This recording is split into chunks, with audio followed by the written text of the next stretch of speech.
सबसे पहले आज हम देखेंगे, ये है क्वेश्चन पेपर आपका 2013 का जो एचटेट इकोनॉमिक्स में आया है। ये वो पेपर है। जैसे ये पेपर कंप्लीट होगा, गुड इवनिंग सरिता, जैसे ये पेपर कंप्लीट हो जाएगा उसके तुरंत बाद मैं इसके कुछ इंपॉर्टेंट टॉपिक आपको करवाऊंगी। तो सबसे पहले आप ये देखिए कि भारतीय अर्थव्यवस्था का लक्षण कैसा है, कि पॉपुलेशन ज़्यादा है, ये अनएम्प्लॉयमेंट भी है, पॉवर्टी भी है, तो इसका हो जाएगा डी फर्स्ट का, कि भारतीय जो अर्थव्यवस्था है उसकी जो फीचर्स है वो कैसी है, सारे के सारे इसके अंदर आ जाएंगे। कि पॉपुलेशन भी ज़्यादा है, जनाधिक है, बेरोजगारी यानी कि एक तरीके से अनएम्प्लॉयमेंट, गरीबी यानी कि पॉवर्टी, तो सारी इसकी विशेषताएं हैं। सेकंड देखिए क्वेश्चन नंबर 92 कि निम्न बाजारों में से, यानी कि कौन से बाजार क्या होते हैं, मार्केट में से एक में विक्रय लागतें यानी कि सेलिंग कॉस्ट जो सबसे ज्यादा इंपॉर्टेंस रखती हैं। तो 92 का देखिए, सबसे पहले क्या होता, जो परफेक्ट कंपटीशन होता ना, परफेक्ट कंपटीशन और मोनोपोली, मोनोपोली और परफेक्ट कंपटीशन में सेलिंग कॉस्ट का कोई भी महत्व नहीं होता। तो इसमें एक देखिए, ना तो मोनोपोली में होगा, ना ही परफेक्ट कंपटीशन में होगा, ना ही डिओपोली में होगा। तो इनमें सबसे ज्यादा किसका होगा, एकाधिकार प्रतियोगिता में, जिसको हम बोलते हैं मोनोपोलिस्टिक कंपटीशन। अगर यहाँ पर ओलिगोपोली होता तो ओलिगोपोली नंबर 1 आता, दूसरे नंबर पर फिर ये आता। उसके बाद देखिए क्वेश्चन नंबर 3 कि वह स्थिति जब ब्याज की न्यूनतम दर पर मुद्रा की मांग अनंत हो जाती है किस नाम से जानी जाती है। आप सभी जानते हो, लिक्विडिटी ट्रैप के नाम से।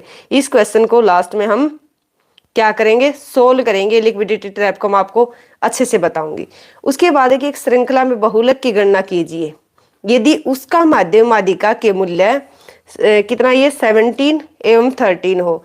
तो इसमें वो रिलेशन आपको करना है जिसमें मीन मीडियन मोड के वाला जो क्वेश्चन नहीं होता, स्टेट में आता किसी को ये क्वेश्चन,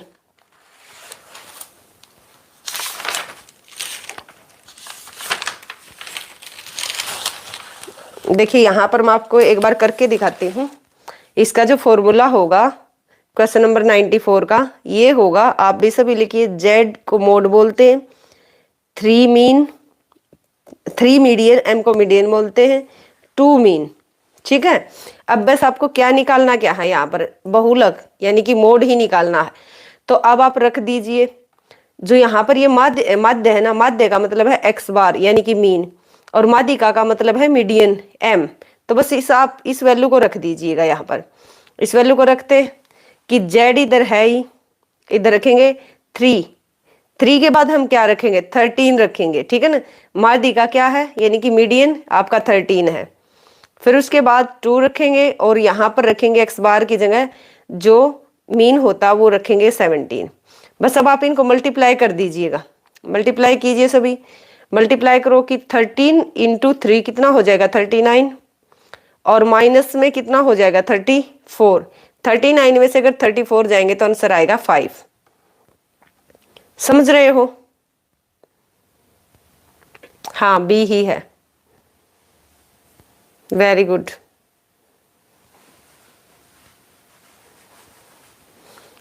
उसके बाद आप इसके क्वेश्चन नंबर देखिए 95।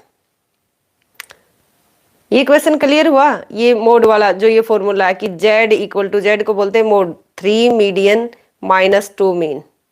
ये क्लियर है बेटा, यस या नो, ये वाला बताइए आप।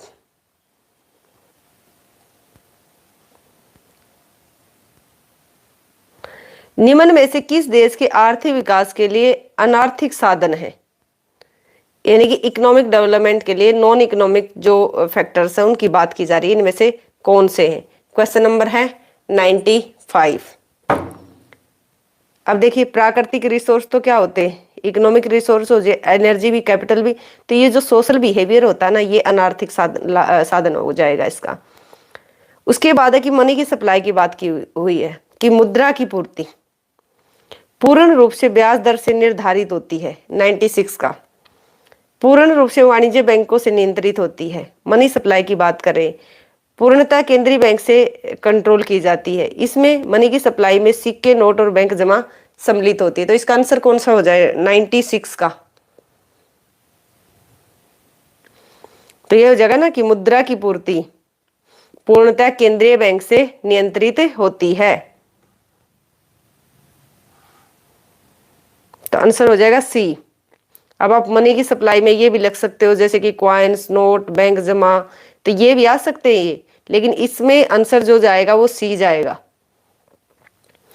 क्लासिकी अर्थशास्त्रियों के अनुसार बेरोजगारी समाप्त की जा सकती है। ये कहते हैं कि जब अनएम्प्लॉयमेंट बढ़ जाए ना, तो उस टाइम पर किस तरीके से आप बेरोजगारी को कम कर सकते हो या अनएम्प्लॉयमेंट को कम कर सकते हो। तो 97 का क्या हो जाएगा, वेज को इंक्रीज करके, वेज को डिक्रीज करके, मजदूरी पर टैक्स लगाकर, मजदूरी में यानी कि सब्सिडी पर ध्यान करके नहीं। इसका सिंपल है कि हम वेज रेट को घटा देंगे। वेज रेट को डिक्रीज करने से क्या होगा, लेबर की डिमांड इंक्रीज हो जाएगी, जिसके कारण से अनएम्प्लॉयमेंट घट जाएगा। इंडिफरेंस करो की आकृति की बात करें, इंडिफरेंस करो कैसा होता है, कॉन्वेक्स टू द ओरिजिन होता है, ठीक है ना। दो कमोडिटी के बीच में क्या दिखाता है, ये रिलेशन को दिखाता है। यहाँ पर एक्स कमोडिटी होती है, यहाँ पर कोई वाई कमोडिटी होती है, इसका स्लोप क्या होता है, marginal rate of substitution X and Y. क्या होता है कि change in Y divide by change in X, ये इसका स्लोप होता है, MRS एक्स एंड वाई। अब ये कहते हैं कि जो इसकी आकृति है ना 98 क्वेश्चन की, वो क्या दिखाती है, उपभोक्ता की आय। उपभोक्ता की आय के बारे में थोड़ा बताती है, ये यूटिलिटी के बारे में बताता है ना, तो इसलिए इसके इंटरेस्ट के, उपभोक्ता की जो अभिरुचि है ना उसके बारे में बात करती है, ना ही वस्तु की कीमत के। ये कुछ नहीं हो जाएगा, इसका आंसर हो जाएगा बी। 99 पर चलते हैं। अब 99 क्वेश्चन क्या है कि अगर y equal to b y plus i है, जहां पर y आय का स्तर है, यानी कि देखिए ये कह रही कि y ये है इनकम, ये b आपका एमपीसी होता है, ये y है, ये प्लस आपका इन्वेस्टमेंट है। जहां y आय का स्तर है, यानी कि y जो है वो इनकम लेवल दिखाया हुआ है, I जो है इन्वेस्टमेंट है, B जो है ये आपकी एमपीसी है, मार्जिनल प्रोपेंसिटी टू कंज्यूम, जिसको लिखते हो change in C divide by change in Y। Priyanka बेटा ये देखिए, ये इंग्लिश में थोड़ा सा देखो, आपको भी कोऑपरेट करना पड़ेगा, मेरे पास क्वेश्चन पेपर नहीं है। अगर आपके पास है तो मुझे सेंड कर दीजिए, मैं आपको इंग्लिश में भी करवा दूंगी।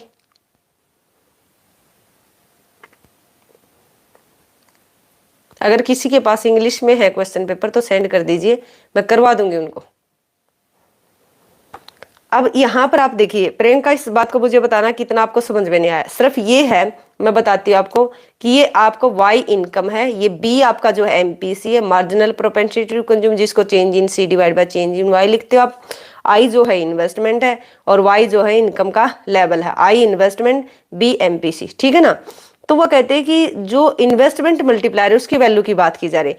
अब इन्वेस्टमेंट मल्टीप्लायर का फॉर्मूला क्या होता है, ये होता है ना, ये 1/1 माइनस एमपीसी, या होता है 1/में एमपीएस, या फिर आप लिखते हो इन्वेस्टमेंट को कि इन्वेस्टमेंट में चेंज होने से इनकम में कितना चेंज आएगा। तो इस तरीके से सारे के सारे इसके फॉर्मूले हैं।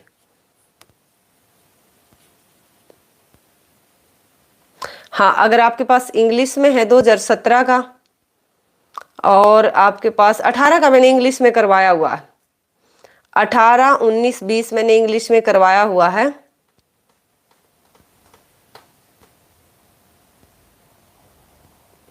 हाँ, बिल्कुल, ये तो प्रॉब्लम आती है जरूर प्रियंका कि अगर आपने इंग्लिश में ही किया तो हिंदी आपके लिए बड़ा मुश्किल होता।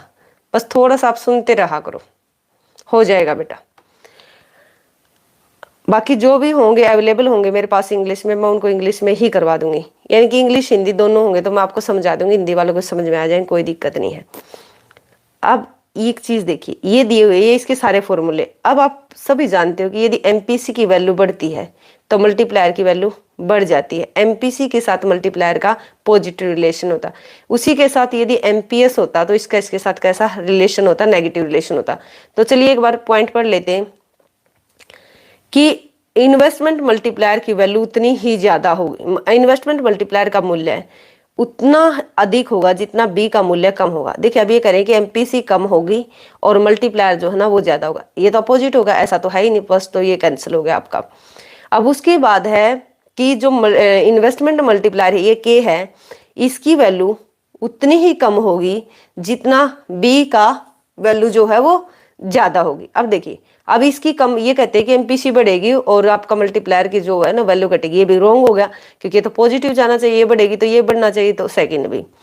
अब उसके बाद है कि इन्वेस्टमेंट मल्टीप्लायर का वैल्यू उतना ही अधिक होगा जितना बी का मूल्य अधिक होगा, यानी कि जो बी की वैल्यू अधिक होगी। बी क्या है? एमपीसी है, ये बात सही है, तो इसका आंसर हो जाएगा सीधा का सीधा सी।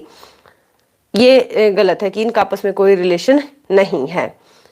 उसके बाद हम बात करते हैं 2011 की जनगणना की, ठीक है, ये मैंने डिटेल में किया हुआ पॉपुलेशन वाला, ठीक है। तो इसको एक दो तीन वीडियो मैंने इंडियन इकोनॉमी की बनाई हुई है, तो पेपर से पहले उन सबको आप देख कर जाइएगा कि जनगणना सेंसस 2011 की बात की गई है, क्वेश्चन नंबर 100।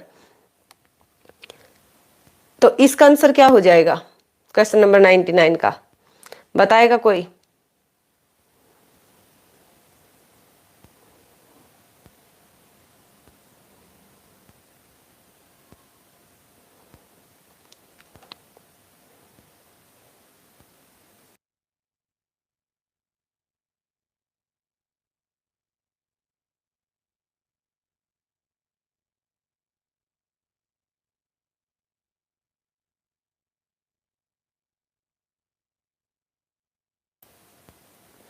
देखिए बेटा, क्वेश्चन नंबर 100 की अगर हम बात करते तो इसका आंसर हो जाएगा ए, कि जो मेल है ना पॉपुलेशन में वो है इतने 6237 करोड़ और जो फीमेल है वो है 5865 करोड़। जो बेजल एग्रीमेंट है ये किससे रिलेटेड, आप सभी जानते हो ना किससे, ये बैंकिंग सिस्टम से रिलेटेड है। तो 101 का क्या हो जाएगा कि बैंक, हाँ ये तो होगा नहीं ना, ये होगा ये होगा, ये बैंक की पूंजी पर्याप्तता यानी कि जो कैपिटल एडिक्वेसी रेशो होता है ना उससे रिलेटेड है ये। अब की पॉपुलेशन का वह है वर्ष जब भारत की जो पॉपुलेशन है उसकी ग्रोथ रेट नेगेटिव रही थी, 102 का। 102 का अगर आंसर आप देखोगे तो इसका क्या हो जाएगा, बताएगा कोई?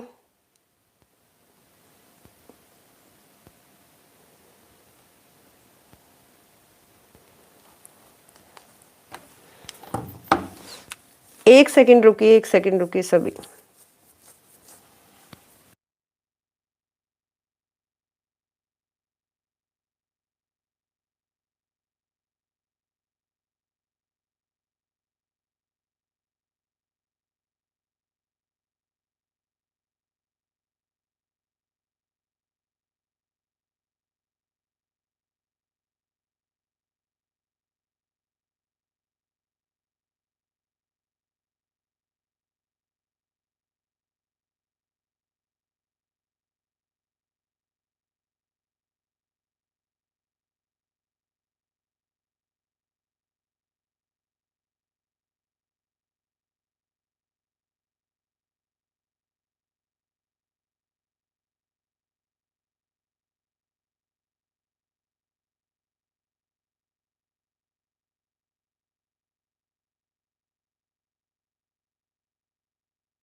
देखिए कोई नेटवर्क इशू हो गया था। अब है क्वेश्चन नंबर 1 का, आपको पता चल गया। अब कौन सा ईयर था जब जहां पर नेगेटिव रही थी, तो 102 का क्या हो जाएगा, 102 का हो जाएगा आपका सी, 1921। उसके बाद आप देखिए question number 103।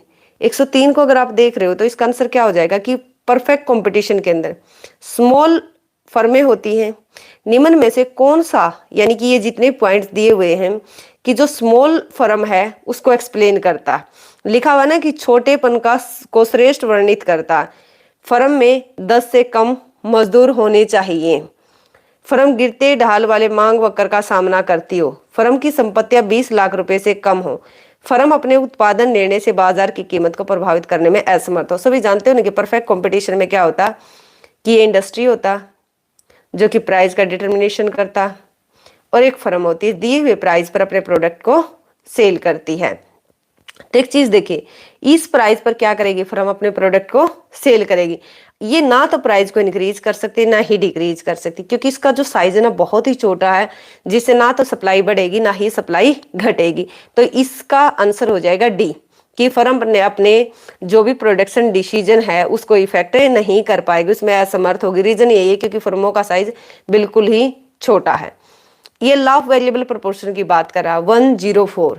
Law of variable proportion की बात है कि नियम लागू होता है, कहां पर लागू होगा कि उत्पादन के सभी साधन परिवर्तनशील हो गए। अब लॉ ऑफ वेरिएबल प्रोपोर्शन किससे रिलेटेड है, पहली बात तो ये शॉर्ट रन से रिलेटेड है, ठीक है ना। रिटर्न टू फैक्टर जहां बात करते हो ये अल्पकाल से संबंधित है।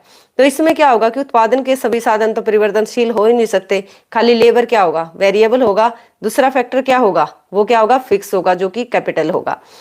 उत्पादन का कोई भी यानी प्रोडक्शन का कोई भी जो फैक्टर है वो वेरिएबल नहीं, ये भी गलत है, एक वेरिएबल है। उत्पादन का कम से कम एक साधन परिवर्तनशील है। उसके बाद है कि उत्पादन के 2 साधन परिवर्तनशील है। अब आप बताइए 104 का क्या जाएगा, सी जाएगा ना, कि कम से कम एक साधन जो वो वेरिएबल होना चाहिए। उसके बाद है कि कोई भी एक अर्थव्यवस्था में, एक अर्थव्यवस्था यानी कि एक इकोनॉमी में तभी संतुलन में होगी, एक अर्थव्यवस्था सॉरी एक इकोनॉमी तभी इक्विलिब्रियम में होगी, कब होगी, कोई भी इकोनॉमी है वो कब इक्विलिब्रियम में होगी 105 का, कि जब एग्रीगेट डिमांड एग्रीगेट सप्लाई के बराबर होगी। एग्रीगेट डिमांड क्या होती है आपकी, ये होती है ना, ये आपकी एग्रीगेट सप्लाई होती है जिसके अंदर सी कंजम्पशन और सेविंग की बात करते हो, और ये होती है आपकी एग्रीगेट डिमांड जिसके अंदर सी और आई की बात करते हो। एग्रीगेट सप्लाई को हम इनकम मानते हैं और एग्रीगेट डिमांड को हम एक्सपेंडिचर मानते हैं। तो 105 का हो जाएगा आंसर 1 ए। अब उसके बाद है 106 का कि भारतीय नियोजन में प्रथम योजना यानी कि जो फर्स्ट ऐसी प्लान था जिसमें हॉलीडे रहा था, जिसमें हम आगे पंचवर्षीय योजनाओं को शुरू नहीं कर पाए थे, 106 का। तो आप सभी जानते हो कि सबसे पहले कौन सा था, इसके बाद तो कई बार हमने 2-2 साल का गैप लिया, लेकिन सबसे पहले था 1966 से लेकर 69 तक का, जहां पर ग्रीन रेवोल्यूशन भी आया था। उसके बाद है क्वेश्चन नंबर 107, इसको थोड़ा सा जूम कर लेते हैं।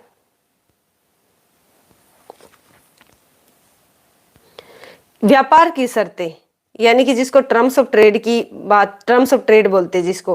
टर्म्स ऑफ ट्रेड क्या होता है कि price of export divide by price of import. यदि क्वांटिटी में बात करते हैं तो quantity of import divide by quantity of export.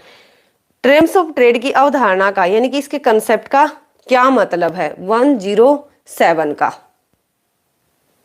तो इसका आंसर हो जाएगा कि एक राष्ट्र द्वारा निर्यात की गई मात्रा नहीं, खाली एक्सपोर्ट नहीं होता इसमें इंटरनेशनल लेवल पर बाजारों में की गई कीमत नहीं, प्राइस का भी ऐसा कुछ नहीं होता। राष्ट्र के निर्यातों की कीमत को इसकी आयातों की कीमत से, वही बात होगी ना कि प्राइस ऑफ एक्सपोर्ट को प्राइस ऑफ इंपोर्ट से आप डिवाइड कर दो, तो आंसर हो जाएगा सी, ये इंटरनेशनल इकोनॉमिक्स से है। उसके बाद आता है 108, यदि पहले हफ्ते का यानी कि होल प्राइस इंडेक्स, अब ध्यान रखना जो WPI है होल प्राइस इंडेक्स, इसमें कौन कौन सी कमोडिटी आती है, कंज्यूमर प्राइस इंडेक्स कौन सा इनका बेस ईयर है, क्या ये सारी चीजें आप पढ़ कर जाओगे। ये कहते हैं कि होल प्राइस इंडेक्स 200 है, दूसरे हफ्ते का 280 है, तो 108 का क्या हो जाएगा यहाँ पर कि जो इन्फ्लेशन है वो कितना आया। इस आंसर को निकालिए एक बार, इसका जो क्वेश्चन है ये 108 को एक बार सोल्व कीजिए। 80% से इंक्रीज होगी या फिर 40% से इंक्रीज होगी या 25% से या 43 से। इन्फ्लेशन बोला गया है, इसको एक बार निकालिए, फिर बाद में मैं इसको सोल्व करवाऊंगी। आप इसका आंसर मुझे दे दीजिए निकाल कर। हाई पावर्ड मनी की बात की गई है, ठीक है ना। हाई पावर्ड मनी को अभी बताऊंगी मैं, ये पूरा का पूरा डिटेल में सोल्व करेंगे, यहाँ पर इसको एक बार रहने दो, ठीक है। उसके बाद है कि केन्स के अनुसार, ये पूरे टॉपिक सोल्व करवाऊंगी, अगर आप लास्ट तक बने रहोगे तो इनको जल्दी जल्दी सोल्व करके इनका कंसेप्ट मैंने सारे बनाए हुए हैं उनको एक बार रिवाइज कर लेंगे। वैसे अगर आप इसका यहाँ पर अगर आंसर देखोगे ना 109 का, तो ये है currency C, R other deposit, ठीक है ना, C plus R plus O D. Question number 110 कि केन्स के अनुसार मुद्रा की सट्टा मांग होने का क्या कारण है, यानी कि जो स्पेक्युलेटिव डिमांड की बात करते हैं 110 का आंसर क्या हो जाएगा आपका, इसका हो जाएगा कि स्टॉक बाजार में लोग सट्टे नहीं, ऐसा कुछ नहीं है। मुद्रा को पास रखना काफी जोखिम भरा होता नहीं, मुद्रा की तुलना में बॉन्ड मिलने से, ठीक है ना, मुद्रा की तुलना में बॉन्ड से मिलने वाला जो प्रतिफल है वो क्या है, कम है। अब इसका मतलब है कि केन्स के अनुसार मुद्रा की सट्टा मांग, जो भी स्पेक्युलेटिव डिमांड है उसका क्या कारण है, तो 110 का जो हो जाएगा वो हो जाएगा आंसर सी, कि मुद्रा की तुलना में यानी कि जो मनी है उसकी तुलना में बॉन्ड से मिलने वाला रिटर्न्स क्या है, कम है। तो इसका मतलब क्या आ गया, मार्केट में आपको रेट ऑफ इंटरेस्ट ज्यादा मिलता है और बॉन्ड पे कम मिलता है। हाई पावर मनी का दूसरा नाम क्या है, इसका है हाई पावर मनी का प्रचलन दूसरा नाम है जनता के पास करेंसी, जनता के पास करेंसी मांग जमाए, ये प्रचलन में करेंसी। 111 का हो जाएगा एक ए, ठीक है, खाली ना तो जनता के पास है ना जनता के पास करेंसी, जो भी प्रचलन में है। नवक्लासिकी अर्थशास्त्रियों का केंद्र बिंदु क्या था, क्वेश्चन नंबर 112, इसका हो जाएगा सीमांत विश्लेषण, यानी कि मार्जिनल एनालाइज। जो नवक्लासिकी थे वो इसके ऊपर एक तरीके से इनका जो सेंटर पॉइंट था ये था। अपॉर्चुनिटी कॉस्ट की बात करें तो अपॉर्चुनिटी कॉस्ट क्या होती है, सेकंड बेस्ट अल्टरनेट। जब आप एक चीज को छोड़ते हो तो ये क्या होता है, तो दूसरी चीज को प्राप्त करने के लिए मान लेते हैं कि आप एक गेहूं है, गेहूं का उत्पादन है, और इधर हम ले लेते हैं ये गेहूं के बजाय और कुछ ले लेते हैं,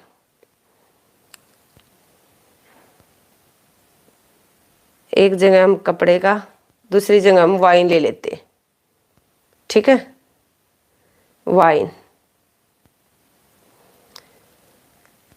यदि आप कपड़े की 1 यूनिट इंक्रीज करना चाहते हो, ठीक है ना, तो आपके जो रिसोर्स है वो आपको वाइन से हटाकर कपड़े में लगाने पड़ेंगे, तो यानी कि वाइन का उत्पादन क्या हो जाएगा, कम हो जाएगा। तो अपॉर्चुनिटी कॉस्ट का मतलब होता है जिसको हम इंक्रीज करते हैं उसके लिए दूसरी चीज को हमें डिक्रीज करना होता, तो जो भी हम इंक्रीज करते उसकी अपॉर्चुनिटी कॉस्ट वो कहलाएगी जो आपने छोड़ी है, ध्यान रखना ये। तो अपॉर्चुनिटी कॉस्ट की जो डेफिनेशन हो जाएगी क्वेश्चन नंबर 113 की, कि न्यूनतम औसत उत्पादन लागत के रूप में, ना ये नहीं हो गया इसकी। उसके बाद है कि एक सेकंड, इसका आंसर कहाँ गया, अच्छा दूसरा यहाँ पर है इसका, कि किसी विकल्प के त्याग के रूप में, न्यूनतम सीमांत उत्पादन लागत के रूप में, अगले सर्वोत्तम। देखिए ये होता है इसका सबसे मेन, तो कि सेकंड बेस्ट अल्टरनेट के बारे में, कि जब हम एक चीज को बनाते तो दूसरी को हमें छोड़ना पड़ता है। लेते हो ना ये, जब पीपीसी लेते हो आप, प्रोडक्शन पॉसिबिलिटी करो, तो पीपीसी का स्लोप क्या होता है, मार्जिनल रेट ऑफ ट्रांसफॉर्मेशन। वो होता क्या है कि change in Y divide by change in X. यदि हम एक्स कमोडिटी को इंक्रीज करेंगे तो वाई कमोडिटी को हमें डिक्रीज करना पड़ेगा इसको बढ़ाने के लिए। तो इसके जो आपने जो भी इंक्रीज किया इसकी अपॉर्चुनिटी कॉस्ट ये होगी जो आपने छोड़ दिया, तो डी हो जाएगा। भारत में राष्ट्रीय आय किसके द्वारा मेजर की जाती है, ठीक है, अनुमानित की जाती है। क्वेश्चन नंबर 114, सीएसओ के द्वारा, केंद्रीय सांख्यिकी संगठन सीएसओ।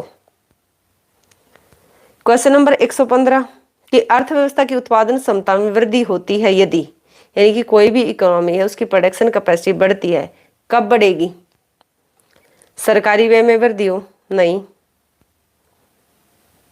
सरकारी व्यय में कमी हो, नहीं, अर्थव्यवस्था में पूंजी यानी कि जो कैपिटल है वो अगर इंक्रीज हो जाता है तो देश में प्रोडक्शन कैपेसिटी इंक्रीज हो जाएगी। ह्यूमन कैपिटल की बात कर रहे हैं कि मानवीय जो ह्यूमन जो कैपिटल है उसमें क्या क्या सम्मिलित होता है। एक अर्थव्यवस्था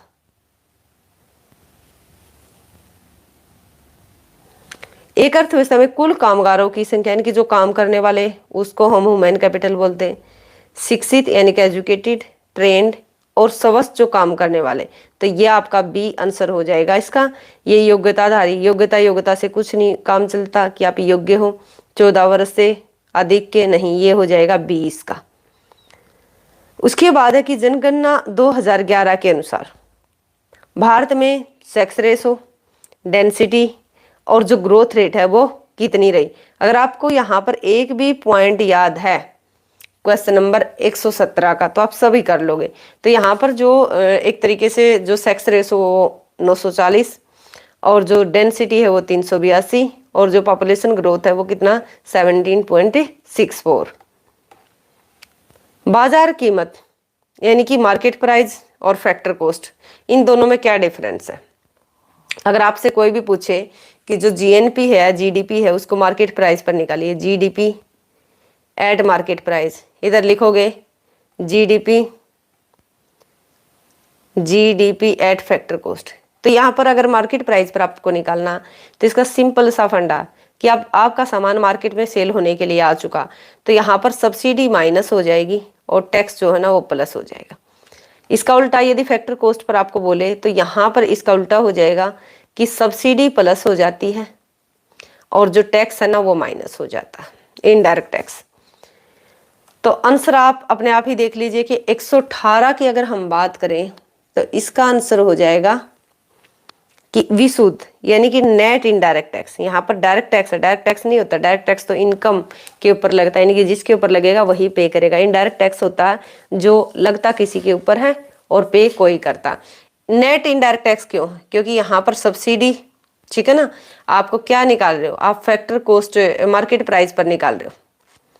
मार्केट प्राइस साधन लागत अवधारणा की बात करें, ठीक है ना, तो इसको नेट इनडायरेक्ट टैक्स हो जाएगा। रिकार्डो के अनुसार लगान की बात करें 119 का,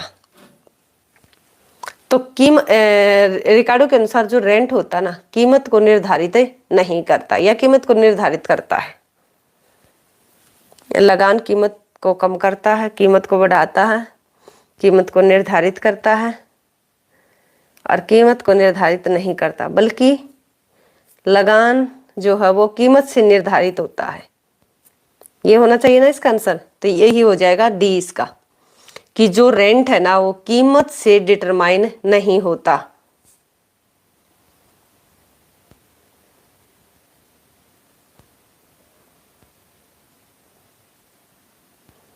रिकार्डो के अनुसार 119 का क्या आंसर होगा?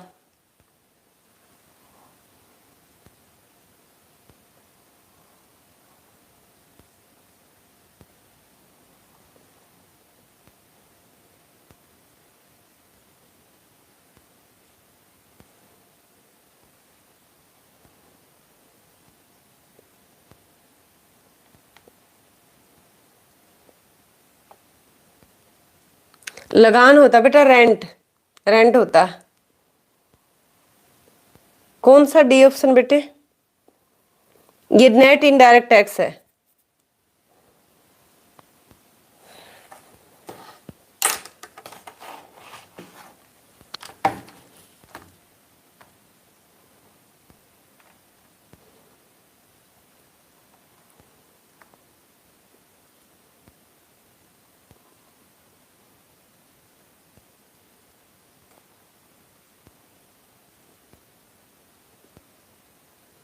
समझो इसको एक बार।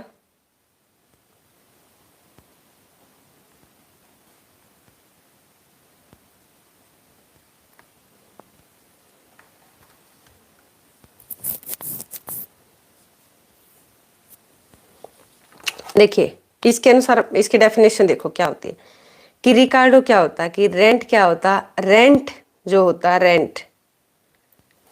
Rent is the portion of, एक second, is the portion of the produce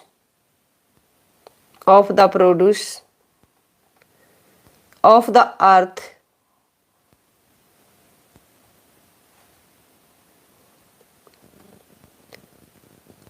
which is pays to landlord। बोल देती हूँ आपको, इसको एक बार देख लेना। कि जो रिकार्डो है वो उसने 3 तरीके की लैंड ली थी ना। एक कैसी थी, एक तरीके से सबसे अच्छी थी, उसके बाद फिर घटिया थी, एक मार्जिनल लैंड थी जिसके ऊपर किसी प्रकार का कोई रेंट नहीं मिलता था।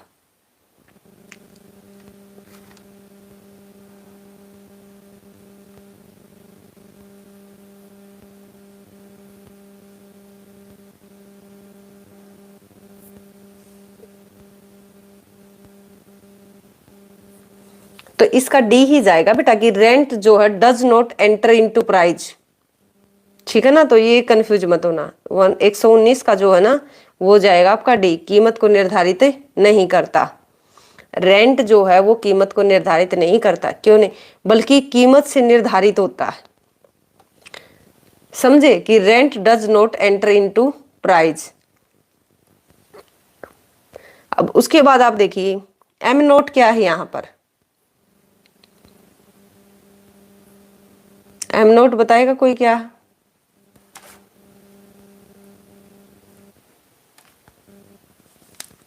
हाँ, मोस्ट फर्टाइल, लीस्ट फर्टाइल। तो 120 का क्या है? ए हाई पावर्ड मनी। उसके बाद आ जाएगा आपका क्वेश्चन नंबर 121। जीडीपी की बात कर रहे हैं कि भारत की जीडीपी में सबसे अधिक हिस्सा किसका? तो मैं बता चुकी हूँ ना कितनी बार आपको, जितने भी क्वेश्चन पेपर बताए, सबसे ज्यादा किसका? सर्विस सेक्टर का, सेकंड इंडस्ट्री का, और फिर एग्रीकल्चर का। अब आप बताएंगे कि सर्विस सेक्टर का कितना, ये 50 से ज्यादा है, ठीक है ना, और ये 25 से ज्यादा है एग्रीकल्चर का लगभग। आप बताओ। नमस्ते अरविंद।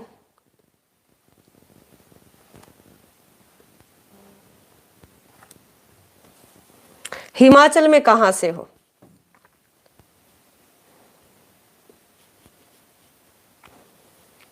तो सबसे ज्यादा जीडीपी में किसका हिस्सा? सर्विस सेक्टर का।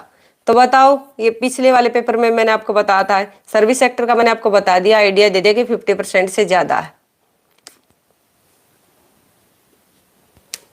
अच्छा, शिमला से, चलो कभी आते हैं तब मिलेंगे आपसे।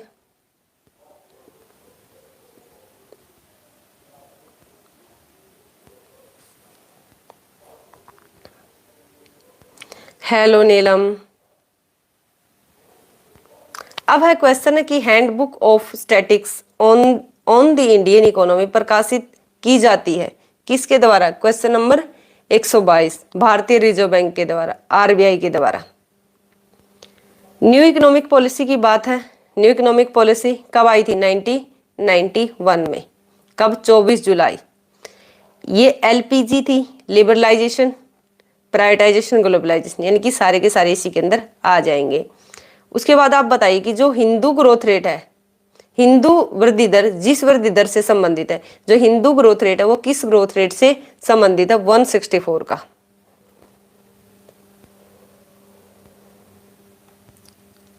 जनसंख्या से या राष्ट्रीय आय से?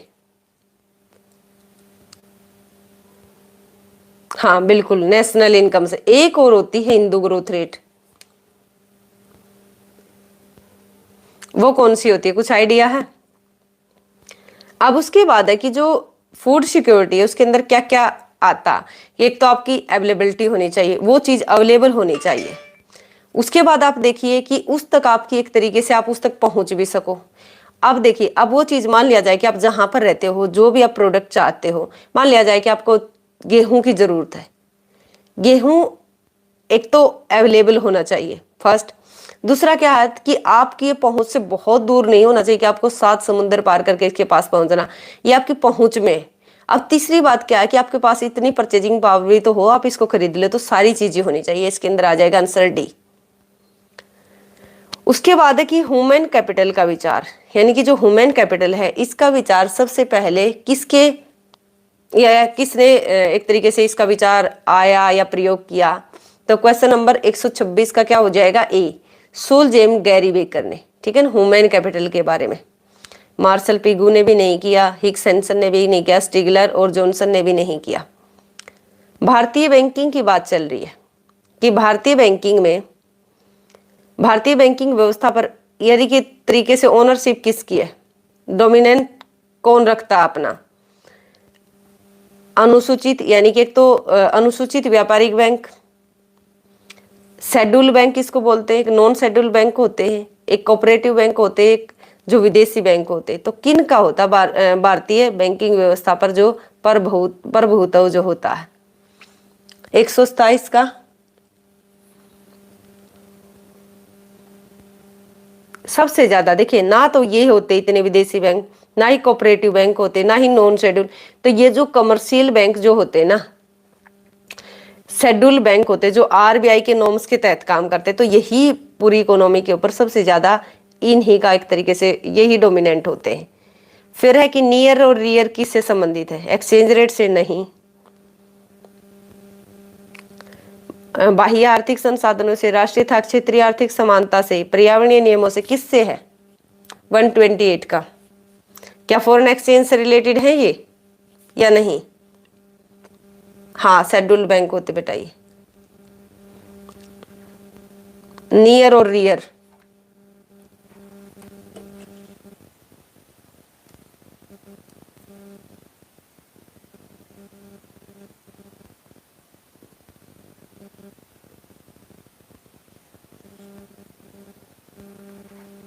नियर का मतलब होता है, ये जो लिखा हुआ ना, इसकी फुल फॉर्म लिखो, nominal effective exchange rate.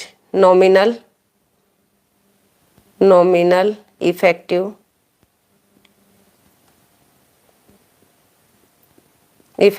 Exchange rate, ठीक है। और जो रियल होती है, इसका मतलब होता है real effective exchange rate. Real effective exchange rate.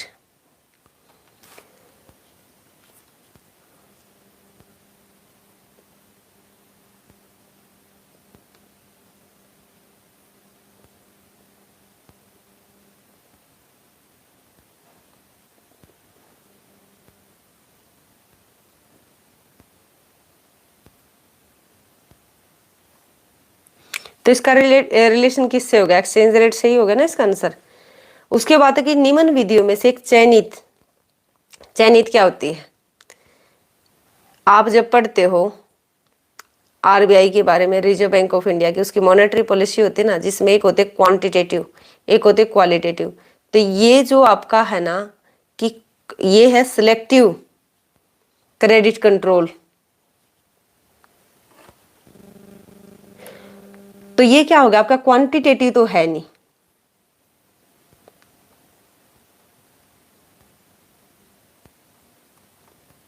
तो कौन सा हो जाएगा?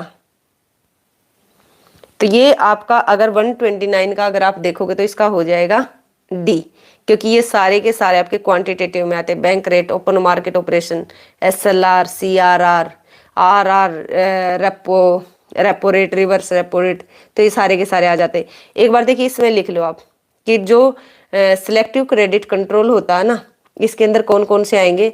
एक तो आएगा आपका, लिख लेना इनको, ये बार बार आपको परेशान करते रहेंगे, minimum required margin. Minimum required margin, अभी बताती हूँ इसका मतलब क्या। सेकंड है यहाँ पर कि डिस्क्रिमिनेटरी इंटरेस्ट रेट, डीआईआर होता है, डिस्क्रिमिनेटरी इंटरेस्ट रेट। एक होता है डायरेक्ट टैक्सन, एक होता है मोरल सुएशन। ये सारे के सारे आपके आ जाएंगे किसके अंदर? ये सिलेक्टिव क्रेडिट कंट्रोल के अंदर। पहले वाले का मतलब होता है, जो फर्स्ट हमने लिखा है कि मिनिमम रिक्वायर्ड मार्जिन, इसका मतलब होता है कि जब देखिए हमारा कोई भी, अगर मान लिया जाए कि कोई भी एक प्रॉपर्टी है, इस प्रॉपर्टी को यदि हम बैंक के पास रख के उससे पैसा उधार लेते हैं और इस प्रॉपर्टी की कीमत है 10 लाख रुपए, बैंक इसके बदले में हमें कभी भी 10 लाख रुपए नहीं देगा, हो सकता है कि वो हमें 3 लाख रुपए दे दे, ठीक है। तो ये जो डिफरेंस होगा ना, 10 में से 3 जाए, जो 7 होगा, ये आपका कहलाएगा मिनिमम रिक्वायर्ड मार्जिन। अगर बैंक चाहता कि मनी की सप्लाई को बढ़ाया जाए तो वो ये मार्जिन रखेगा कम। हो सकता है कि 10 लाख की चीज है तो आपको 6 दे दे, सिर्फ मार्जिन रखे 3। यदि मनी की सप्लाई घटाना चाहता है तो ये ज्यादा रखेगा, फिर आपको हो सकता है कि 1 लाख दे। तो ये जो है मार्जिन ज्यादा रखता है तो इसका मतलब मनी की सप्लाई कम करना चाहता है, यदि कम रखता है तो मनी की सप्लाई को वो बढ़ाना चाहता है। और डिस्क्रिमिनेटरी इंटरेस्ट रेट का क्या मतलब होता है, इसके अंदर क्या होता है, जो कि वीकर सेक्टर होते हैं ना उनको कम रेट पर पैसा दो, और जो एक तरीके से जो दूसरे जो वीकर से जो दूसरे होते उनको ज्यादा रेट पर दो।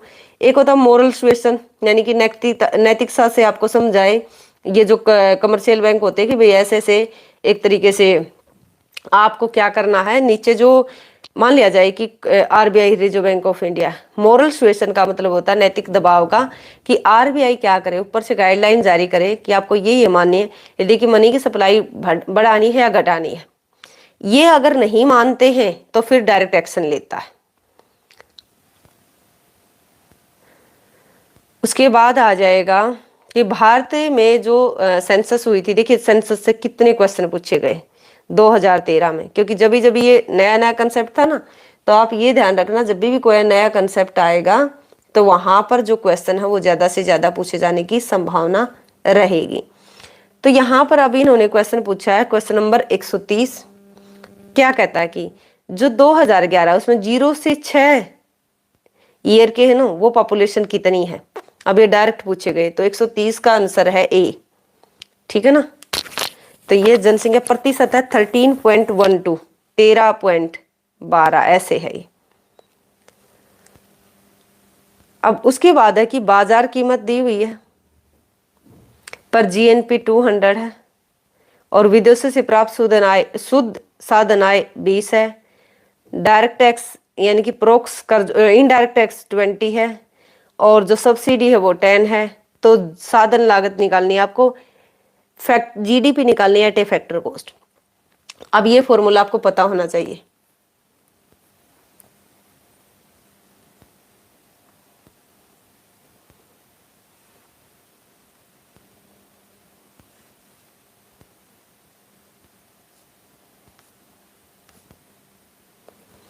देखिए अभी ऊपर हमने क्या था, इसका फॉर्मूला क्या हो जाएगा,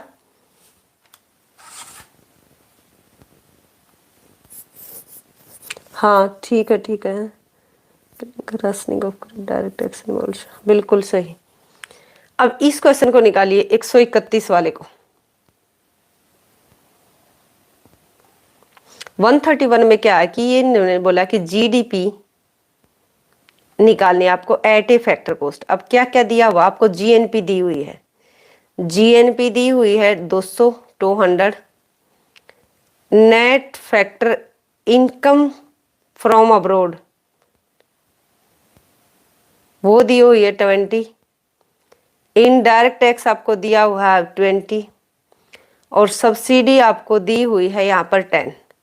तो आपको निकालना क्या है, GDP at a factor cost. जब जीडीपी निकालोगे ना फैक्टर कॉस्ट पर, तो इसमें क्या करोगे आप, ये जीएनपी से आपको जीडीपी पर जाना है, तो एन से आप डी पर जाओगे, यानी कि अगर यहाँ पर ऐसे लिखते जीएनपी मार्केट प्राइस है, अब एन से डी पर जाना, नेशनल से डोमेस्टिक पर जाना, तो ये net factor income from abroad जो है ना ये माइनस हो जाएगा 20, ठीक है। फर्स्ट तो ये हो जाएगा माइनस, तो होगा आपका एक तो 20 माइनस होगा। फैक्टर कॉस्ट पर आपको निकालना, तो सब्सिडी प्लस होगी 10 और जो ये 20 है ना ये टैक्स, ये आपका माइनस हो जाएगा।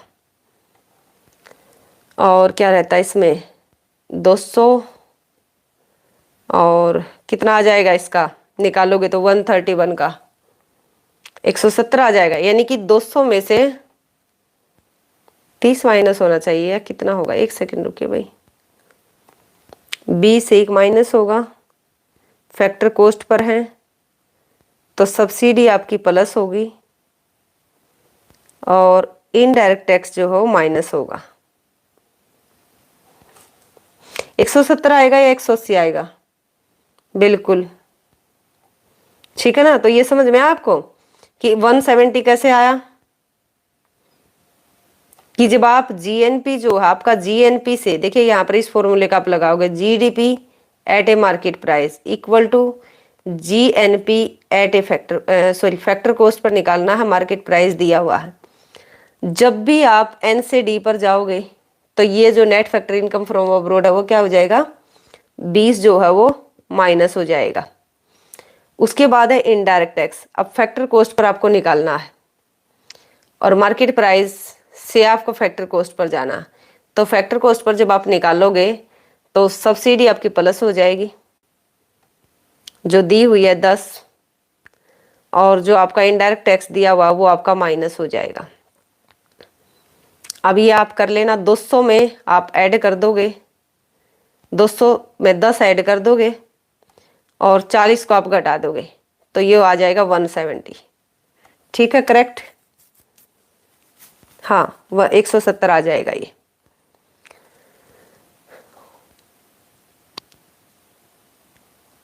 हाँ बिल्कुल सही है। उसके बाद है कि उपभोक्ता यानी कि कंज्यूमर उस पॉइंट पर संतुलन में होगा। कहाँ पर होगा? एक कंज्यूमर है वो इक्विलिब्रियम में कहाँ पर होगा? अब आप जानते हो कि जहां पर उसकी ये total utility equal to price, marginal utility greater than price, less than price और marginal utility equal to price. तो आप सभी जानते हैं ना कि यहाँ पर क्या होगा, लास्ट वाला जो डी है 132 का, वहां पर इक्विलिब्रियम में होगा। अगर बात जाए बी पॉइंट पर तो इसका मतलब क्या है कि अभी उपयोगिता उसको ज्यादा मिल रही है तो इस कमोडिटी को ज्यादा परचेज करेगा। अब उसकी कीमत ज्यादा है तो उस कमोडिटी को कम परचेज करेगा, जब तक इंतजार करेगा कि दोनों एक दूसरे के इक्वल नहीं हो जाते। उसके बाद है कि 133 कि निम्न में से गरीबी को अच्छी प्रकार परिभाषित, यानी कि जो पॉवर्टी है ना, इनमें से सबसे ज्यादा कौन सा ऐसा पॉइंट है जो इसको डिफाइन करता है। अब एग्रीकल्चर के अंदर प्रोडक्टिविटी, इसका क्या पॉवर्टी? प्रोडक्टिविटी है तो अच्छी बात है। अनएम्प्लॉयमेंट, हाँ ये भी एक पॉवर्टी का कारण, लेकिन इन्होंने पूछा कि सबसे बेस्ट कौन सा है। दूसरा है कि आपको जितना भी पोषण मिलना चाहिए वो भी आपको नहीं मिल रहा, तो इसका आंसर हो जाएगा सी कि जो जो चीज भी आपको बेसिक चीज है अगर वो भी नहीं मिलती है तो वो आपका बहुत ज्यादा एक तरीके से पॉवर्टी का सबसे बेस्ट पॉइंट होगा ये। फर्म के स्वयं के स्वामित्व एवं स्वयं रोजगार साधनों की लागत को कहा जाता है। कुछ नहीं, ये कह रहे हैं कि जैसे कि आप अपने आप से इसको समझ सकते हो कि आपके कुछ फैक्टर हैं, ठीक है ना, आप कोई भी फैक्ट्री स्टार्ट करे हुए, कोई भी कंपनी, आप इसके ओनर हो और ये जगह आपकी है जो ये फैक्ट्री है। आप जो इसके अंदर खुद भी काम करते हो इस फैक्ट्री में, ठीक है ना, इस फैक्ट्री में आप खुद भी काम कर रहे हो और अपनी जमीन जो है वो भी आपकी खुद की है। तो करें कि इसको क्या बोलेंगे? इसको रियल कॉस्ट बोलेंगे? नहीं, रियल कॉस्ट वो होती है जब हम काम करते हैं, जब मेंटली फिजिकली जो हरास होती है। इम्प्लिसिट कॉस्ट होती है या स्पष्ट लागत होती है। एक्सप्लिसिट कॉस्ट वो होती है जो हम बाहर से फैक्टर लेकर लगाते हैं, जो उनको खर्च उठाते हैं, और इम्प्लिसिट कॉस्ट हो जाएगी क्योंकि हम अपने फैक्टर का खुद यूज करें। अपॉर्चुनिटी कॉस्ट कौन सी होती है? जब अपॉर्चुनिटी कॉस्ट क्या होती है? सेकंड बेस्ट अल्टरनेट, कि जब हम किसी दो चीजें हैं, एक को छोड़कर, यानी मान लिया जाए कि हम कोई भी ए है, ये कोई बी है, यदि हम बी को इंक्रीज करना चाहेंगे तो ए को हमें डिक्रीज करना पड़ेगा। तो 134 का हो जाएगा बी। उसके बाद है कि अदर जो भी अदर थिंग्स बीइंग इक्वल, आईएस करो बाहर की तरफ खिसकेगा। अब आप देखिए आईएस करो को ड्रॉ कीजिए, आपका एलएम कैसा होता? पॉजिटिव होता है, आईएस आपका नेगेटिव होता है, ठीक है। अब इस चीज को एक चीज देखिए, यहाँ पर जहां पर आईएस और एलएम एक दूसरे के बराबर होते हैं वहां पर रेट ऑफ इंटरेस्ट का डिटर्मिनेशन होता है, नीचे आपका आउटपुट निकल कर आता है। अब ये कहते हैं कि यदि बाहर की ओर जाए, बाहर का मतलब है कि राइट साइड जाए, आईएस से IS1 हो, तो आप देखिए आउटपुट भी बढ़ रहा है और जो रेट ऑफ इंटरेस्ट है वो भी बढ़ रहा है। तो अब ये क्या कहते हैं? अच्छा, जो आईएस इन्होंने पूछा गवर्नमेंट एक्सपेंडिचर में, हाँ आईएस के अंदर क्या होता है? गवर्नमेंट का एक्सपेंडिचर इंक्लूड होता है, तो आंसर हो जाएगा 135 का ए।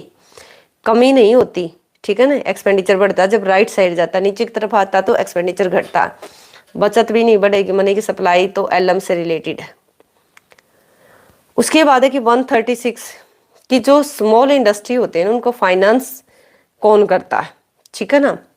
तो एक तरीके से जो अपेक्स बॉडी होती है वो कौन सी होती है? वो होती है सीडीबी।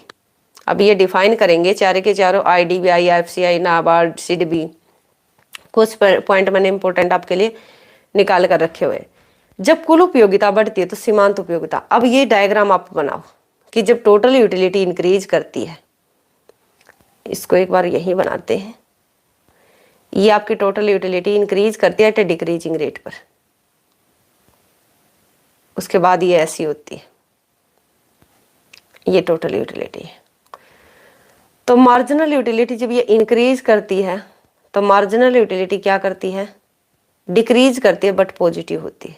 जब टोटल यूटिलिटी मैक्सिमम होती है यानी कि मैक्सिमम होती है वहां पर मार्जिनल यूटिलिटी 0 होती है। जब ये घटती है तो ये नेगेटिव होते हैं। तो वह है कि कुल उपयोगिता बढ़ती है तो ऋणात्मक मार्जिनल यूटिलिटी ऋणात्मक होती है, बढ़ती हुई, ऋणात्मक तथा घटती हुई, शून्य, धनात्मक तथा यानी कि नेगेटिव इंक्रीज होती हुई, नेगेटिव डिक्रीज होती हुई, 0 या पॉजिटिव डिक्रीज होती हुई। 137 का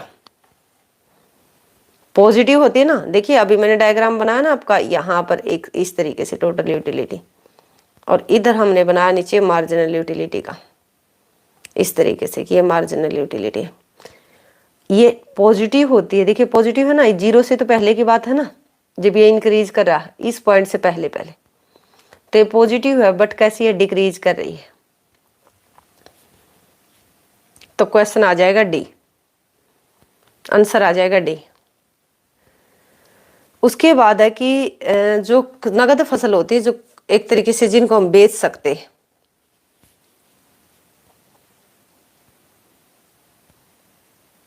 हाँ बिल्कुल, कि पॉजिटिव और डिमिनिशिंग। 138 का देखिए कि इसमें नगदी फसल कौन सी नहीं है जिसको हम नगदी, बेच तो हम इन सब को सकते हैं लेकिन जो नगदी फसलें होती है वो अलग होती है।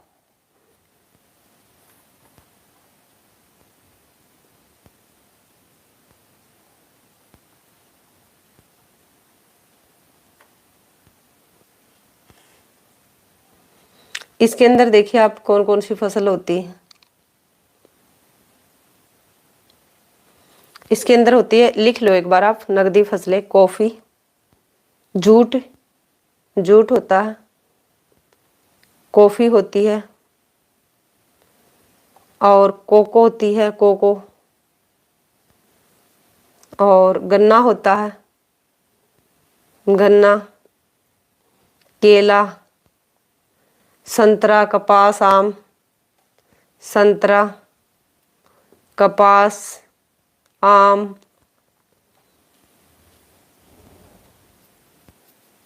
ठीक है। तो ये सारे के सारे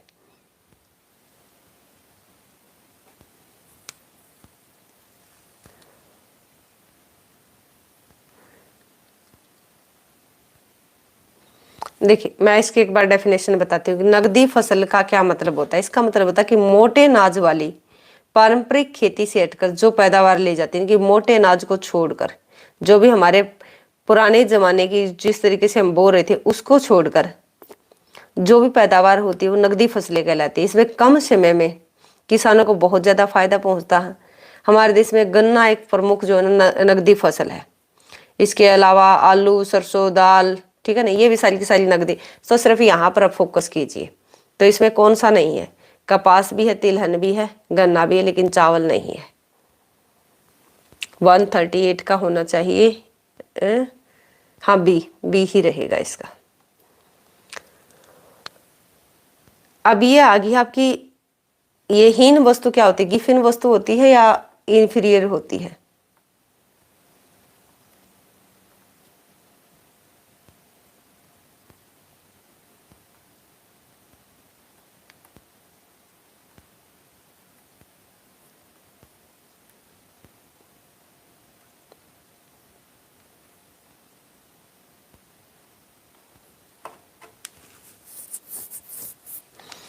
देखिए 139 की अगर हम बात करें तो अब ये कंसेप्ट है ना बदल चुका। आप जैसे पहले पढ़ते थे ना टीआर जैन में कि जो हमारी गिफिन गुड्स होती हैं और जो हमारी इन्फीरियर गुड्स होती है, जो इनका रिलेशन है, वो अब यहाँ पर ये इन्होंने लिखा हुआ कि जो घटिया वस्तुएं होती है उनमें कीमत में परिवर्तन का आय प्रभाव होता है। यानी कि जो भी प्राइस में चेंज होता है ना, इनकम इफेक्ट, इसका आंसर अगर इसके अनुसार देखोगे तो 139 का है कैसा, कि जो हमारा कीमत में परिवर्तन कैसा होता है, ऋणात्मक होता है। और धन ऋणात्मक है यानी कि जो प्राइस इनकम इफेक्ट जो होता है, इनकम इफेक्ट नेगेटिव होता है, और जो नेगेटिव एवं धनात्मक प्रतिस्थापन प्रभाव से अधिक होता है। ये कह रहे हैं कि जो नेगेटिव इनकम इफेक्ट आपका ग्रेटर देन होता है सब्स्टिट्यूशन इफेक्ट से, ठीक है ना, ये बात बोल रहे। ये तो बात ठीक है कि इसमें इनकम इफेक्ट क्या होता है, ग्रेटर देन सब्स्टिट्यूशन इफेक्ट। लेकिन इसकी मैं आपको एक टेबल दूंगी, वो टेबल आप याद करके जाओगे, एक बार मुझे मैसेज कर देना 9468008900 पर, वही रेलिवेंट होगी जो मैं आपको दूंगी। अब उसके बाद है कि कर एक सार्वजनिक व्यय में, कर एवं सार्वजनिक व्यय में 1000 करोड़ रुपए की समान वृद्धि से राष्ट्रीय आय में वृद्धि होगी। कितनी होगी अगर 140 की आप बात करो तो, कि 1000 एक कर एवं सार्वजनिक व्यय में, यानी कि टैक्स भी उतना ही लगा और गवर्नमेंट एक्सपेंडिचर भी उतना ही हुआ, तो इससे जो नेशनल इनकम है वो भी कितने से इंक्रीज करेगी, इतने से ही इंक्रीज करेगी जितने से आपका लगा। तो इसका आंसर हो जाएगा 140 का हो जाएगा 1000।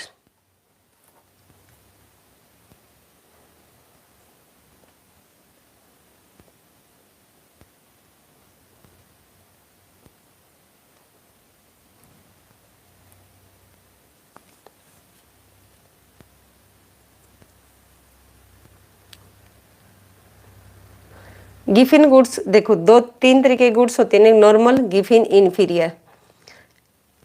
इंफीरियर गुड्स में लॉ ऑफ डिमांड अप्लाई होता है, ठीक है, गिफिन गुड्स में लॉ ऑफ डिमांड अप्लाई नहीं होता।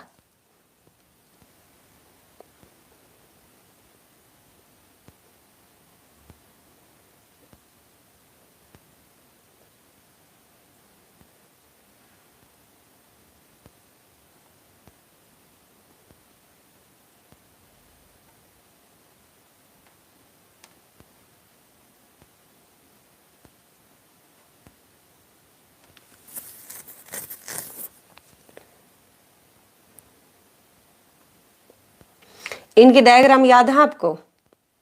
जब तक इनके डायग्राम आपको नहीं याद होंगे तब तक आप इनको नहीं कर पाओगे, ये ध्यान रखना आप। जो इंफीरियर गुड्स होती है ना बेटा, उसमें हमारा सब्स्टिट्यूशन इफेक्ट ग्रेटर देन होता है इनकम इफेक्ट से, और जो गिफिन गुड्स होती हैं उनमें हमारा सब्स्टिट्यूशन इफेक्ट लेस देन होता है इनकम इफेक्ट से। दोबारा देखिए इसको, जो हमारी इंफीरियर गुड्स होती है ना, ऊपर वाले क्वेश्चन को एक बार दोबारा करते, इंफीरियर जो गुड्स होती हैं उसमें हमारा substitution effect greater than income effect होता है, और जो हमारी गिफिन गुड्स होती हैं, गिफिन गुड्स होती हैं उनमें हमारा इनकम इफेक्ट ग्रेटर देन होता है सब्स्टिट्यूशन इफेक्ट से, ये ध्यान रखना। अब यहां पर क्या बोला गया कि नेगेटिव इनकम इफेक्ट, यानी कि इनकम इफेक्ट क्या है आपका, ग्रेटर देन है सब्स्टिट्यूशन इफेक्ट से, तो इसलिए कौन सी गुड्स हो जाएंगी, ये हिंद जो वस्तुएं होंगी आपकी गिफिन गुड्स हो जाएंगी, ठीक है ना, कि income effect greater than substitution effect. समझ में आया या नहीं आया? और हाँ, ये भी करेक्शन यहीं पर कर लो, अभी टेबल की जरूरत नहीं पड़ेगी आपको, अभी लिखवा देती हूँ, अभी लिखो इन चीजों को, तुम लिख लो कि जो नॉर्मल गुड्स होती है, नॉर्मल गुड्स, इनका अगर आप टोटल प्राइस इफेक्ट देखोगे, एक प्राइस इफेक्ट देखते हो, प्राइस इफेक्ट, दूसरा आप देखते हो सब्स्टिट्यूशन इफेक्ट, तीसरा आप देखते हो इनकम इफेक्ट, क्योंकि प्राइस इफेक्ट को ही दो पार्ट में तोड़ा जाता है, जिसको सलस्टकी ने सबसे पहले तोड़ा था। अब उसके बाद आप देखिए जो नॉर्मल गुड्स होती है ना, नॉर्मल गुड्स में नीचे लिख देती हूँ यहाँ पर, नॉर्मल गुड्स, नॉर्मल गुड्स के केस में प्राइस इफेक्ट आप क्या पढ़ते थे, पॉजिटिव पढ़ते थे ना, ये होगा आपका नेगेटिव, ठीक है ना, नहीं प्राइस इफेक्ट तो नेगेटिव पढ़ते हो क्योंकि प्राइस इंक्रीज डिमांड डिक्रीज, इसको तो आप ऐसे ही पढ़ते हो, लेकिन ये दोनों के दोनों जो नेक्स्ट है ये हो जाएंगे आपके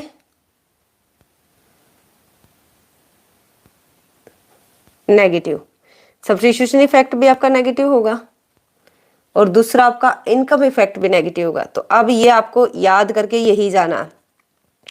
उसके बाद आती है आपकी इन्फीरियर गुड्स। इन्फीरियर गुड्स की अगर बात करोगे तो ये नेगेटिव होगा, प्राइस इफेक्ट, सब्स्टिट्यूशन भी नेगेटिव होगा, लेकिन जो इनकम इफेक्ट होगा वो आपका पॉजिटिव होगा। अगर तीसरा आप बात करते हो गिफिन गुड्स की, गिफिन गुड्स की, तो फर्स्ट वाला प्राइस इफेक्ट आपका पॉजिटिव हो जाएगा, सब्स्टिट्यूशन इफेक्ट ऑलवेज ही नेगेटिव रहेगा और इनकम इफेक्ट इसमें भी पॉजिटिव रहेगा। अब जो क्वेश्चन है आप इसको चैलेंज कर सकते हो, ठीक है ना, इस चीज को आप चैलेंज कर सकते हो, पहले वाले को आप चैलेंज नहीं कर सकते, और रेलिवेंट भी यही है, आंसर भी इसी के मिलेंगे। तो ये हीन वस्तु का मतलब गिफिन गुड्स। उसके बाद आता है कि आपका क्वेश्चन नंबर 141। 141 क्वेश्चन आपको क्या कहता है? ये कहता है कि फिस्कल पॉलिसी एक्सटेंशन किया जाता है यदि फिस्कल पॉलिसी के अंदर है, राजकोषीय विस्तार नीति के निम्न इंस्ट्रूमेंट कौन कौन से हैं, यानी कि इसके उपकरण कौन कौन से हैं?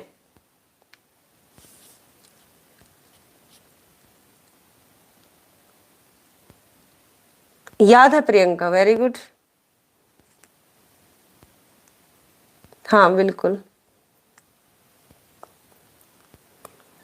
अब ये बताओ, फिस्कल पॉलिसी से रिलेटेड बात हो रही है, तो मनी की सप्लाई क्या काम करेगी? वहां पर होगा कुछ नीति में निम्न कौन से उपकरण? 141 का गवर्नमेंट राजकोषीय विस्तार नीति का, यानी कि गवर्नमेंट को एक्सटेंशन पॉलिसी है गवर्नमेंट की, यानी कि बढ़ेगा एक्सपेंडिचर, तो मनी की सप्लाई का तो कोई मतलब ही नहीं है, तो गवर्नमेंट एक्सपेंडिचर ही बढ़ाना है। घटाने का क्या मतलब है? टैक्स बढ़ेगी तो घट जाएगा, यानी कि कॉन्ट्रैक्शन हो जाएगा। तो एक्सटेंशन की बात करें कि फिस्कल पॉलिसी के एक्सटेंशन का मतलब इंक्रीज हो जाना, नहीं टैक्स डिक्रीज यहाँ पर, हाँ यहाँ पर इंक्रीज लिखा हुआ, अगर डिक्रीज होता तो फिर हो जाता, ठीक है ना। उसके बाद है, अच्छा ये क्वेश्चन निकालो आप कि मान लीजिए कि 5 संख्याओं की श्रृंखला का औसत 3 है, यानी कि एवरेज 3 दिया हुआ 30 दिया हुआ, 5 कोई भी हैं जिनका एवरेज यानी कि मीन है आपका 30, इसको निकाल कर सेंड करो।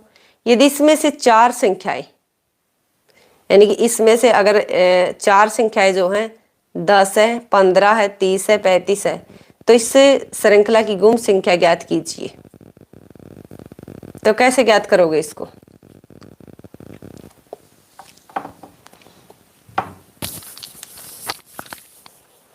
क्या फॉर्मूला लगेगा इसका? हाँ गवर्नमेंट एक्सपेंडिचर इंक्रीज होगा बेटा। इसको निकालो और सेंड करो मेरे पास एक बार, देखती हूँ तुम्हें कितना आता है। क्लासिकी मान्यताओं के अनुसार एक अर्थव्यवस्था समग्र पूर्ति वक्र, यानी कि जो भी क्लासिकल है उनके अजम्पशन के अनुसार एक अर्थव्यवस्था का एग्रीगेट सप्लाई करो, हमेशा एग्रीगेट सप्लाई करो कैसा होता है क्लासिकल के अकॉर्डिंग? ओ वाई के पैरेलल होता है, ठीक है ना। अब ये आ गया आपका क्या बोलते हैं मक्कड़ जाल मॉडल को,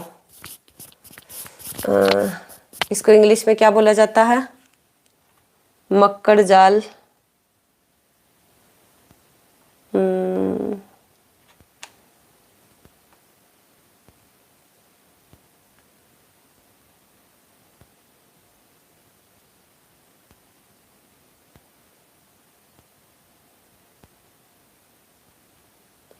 निकला ये क्वेश्चन।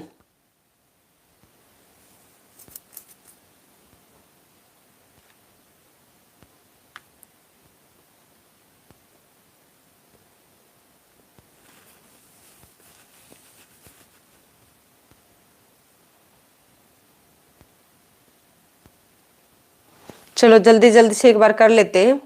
तो ये जो मकर जाल मॉडल है ये किससे रिलेटेड है? 144 का, इसका आंसर है एग्रीकल्चर प्रोडक्शन से। इसमें क्या होता है?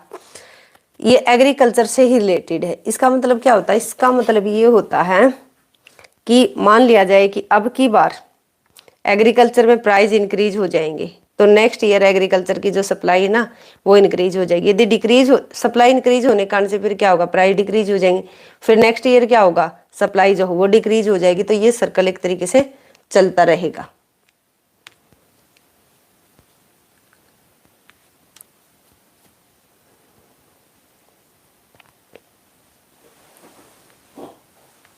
समझे आप?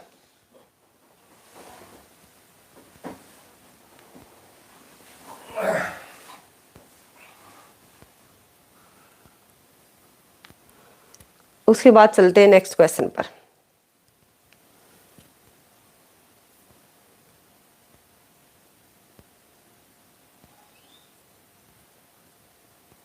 हाँ कोबो मॉडल, हाँ ठीक है एग्रीकल्चर से, यानी कि कोब वेब मॉडल क्या है? एग्रीकल्चर से ही रिलेटेड है कि एक बार अगर सप्लाई इंक्रीज होगी तो नेक्स्ट ईयर में क्या होंगे, उसके प्राइस डिक्रीज हो जाएंगे। क्रेडिट क्रिएशन के लिए आरबीआई जो है बैंक लाइसेंस प्रदान करता किसके लिए, 145 का। मेरे हिसाब से तो इसका कमर्शियल बैंक होना चाहिए।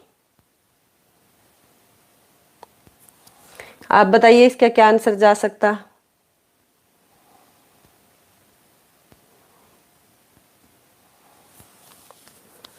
क्वेश्चन नंबर 145 का कि जो क्रेडिट क्रिएशन कौन करता है, कमर्शियल बैंक ही तो करते हैं, तो उन्हीं को लाइसेंस देना चाहिए इसको। ये शेड्यूल बैंक हो गए, कोऑपरेटिव बैंक,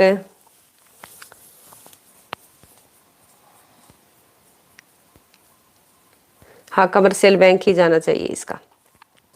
146 का देखिए कि यदि मांग की कीमत लोच इकाई के बराबर है,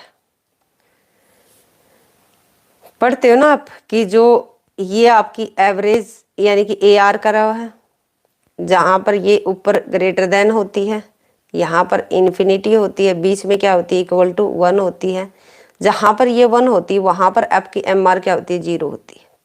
ठीक है ना, तो इसलिए कभी भी देखा होगा आपने, चाहे मोनोपोली या मोनोपोलिस्टिक कंपटीशन, हमेशा इससे ज्यादा जो है ना प्राइस रखे जाते हैं, इससे ऊपर ऊपर, क्योंकि इससे अगर प्राइस नीचे रखे जाएंगे तो MR जो है नेगेटिव हो जाएगी। तो इसका मतलब क्या है कि वो क्या होगी, 0 होगी। आंसर होगा इसका 0 सी हो जाएगा इसका। निम्नलिखित वक्रों में से एक मुद्रास्फीति की दर और बेरोजगारी की यानी कि इन्फ्लेशन रेट और अनएम्प्लॉयमेंट के बीच में जो रिलेशन दिखाता है, कौन दिखाता है। यहाँ पर इन्फ्लेशन लेते, यहाँ पर अनएम्प्लॉयमेंट लेते, तो आप देखते ना फिलिप्स कर्व जो होता है, फिलिप्स कर्व अनएम्प्लॉयमेंट और इन्फ्लेशन के बीच में क्या दिखाता, रिलेशन को दिखाता।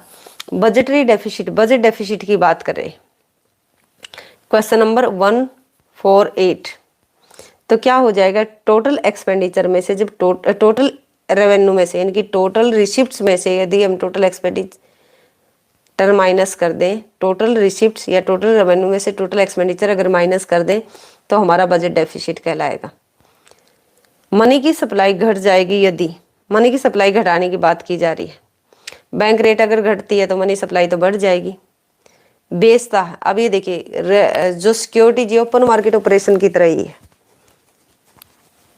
ओपन मार्केट ऑपरेशन में क्या होता है कि जो सिक्योरिटी जब सेल की जाती है, सेल करने का मतलब क्या होता है कि गवर्नमेंट की एक सिक्योरिटी है, वो लोगों के पास आ गई एक पेपर और पैसा गवर्नमेंट के पास चला गया, तो मनी की सप्लाई घटती है।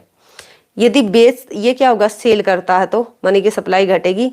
पहले में क्या है, घटानी ही है, यानी कि मनी की सप्लाई घट जाएगी, तो 149 का आंसर आना चाहिए यहाँ पर डी।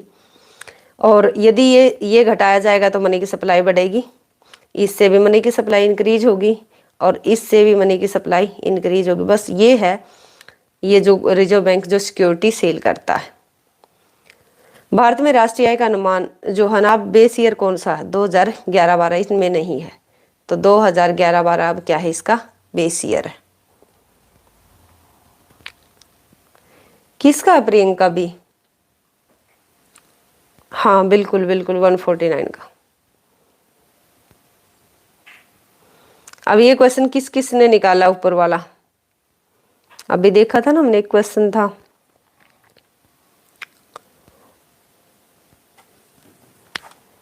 अब इस क्वेश्चन को बताओ 142 का किसको आता है ये क्वेश्चन।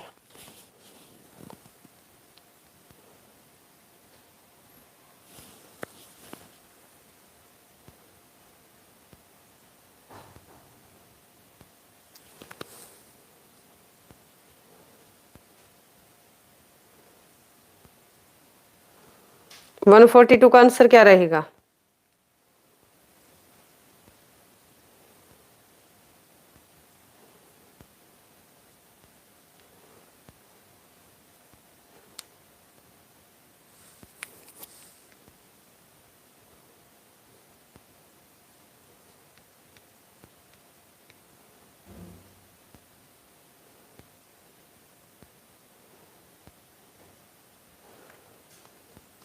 अच्छा अब ये बताइए आप, इसके जो कंसेप्ट है वो करें या नहीं करें।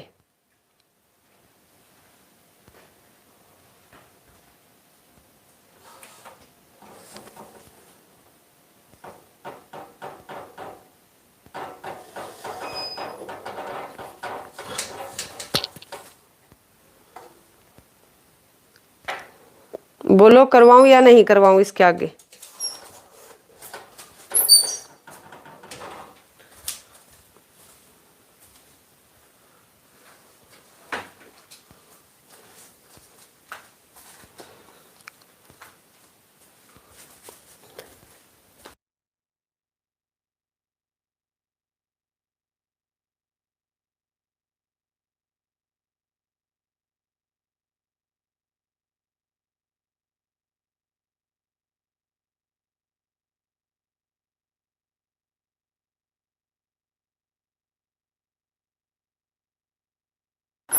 अभी कर लेते हैं एक बार, 2 मिनट रुकिए कुल।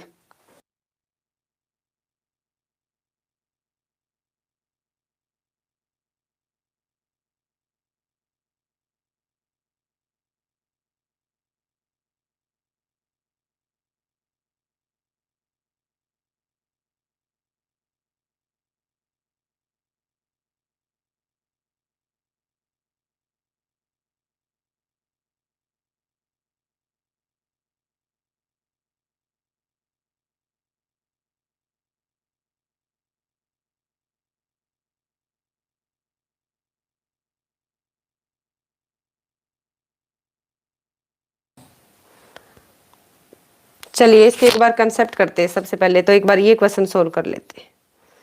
इसको एक करवा देती हूँ। थोड़ा सा एक बार पीडीएफ डाउनलोड करनी पड़ेगी मेरे को।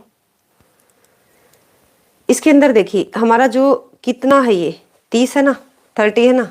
इसको कैसे निकालोगे, इधर आप रख दो 30। कितनी है, 5 संख्याएं हैं। 5 संख्याएं कितनी है, 10 प्लस 15 प्लस 30 प्लस 35, और मान लेते कोई एक्स है, ठीक है ना। यहाँ पर कोई एक्स है, कितनी है, 5 है। 1 2 3 4 5। अब इसको आप इस साइड लेकर जाओ, कितना हो जाएगा, 150। और इनको अगर आप जोड़ोगे तो कितना हो जाएगा, 10 15, कितना हो जाएगा, 25, और 30 25 30 60 90, ठीक है ना। 90 ही होगा ना, 90 हो जाएगा ना, कि 25 ये हो जाएगा, 30 30 60 और 90, 90 आ जाएगा इधर ये। अब अगर 90 में से आप माइनस 150 में से अगर 90 माइनस करोगे तो आंसर कितना आएगा, 150 में से अगर 90 जाएगा तो 0, 15 में से 9 जाएगा तो कितना हो जाएगा,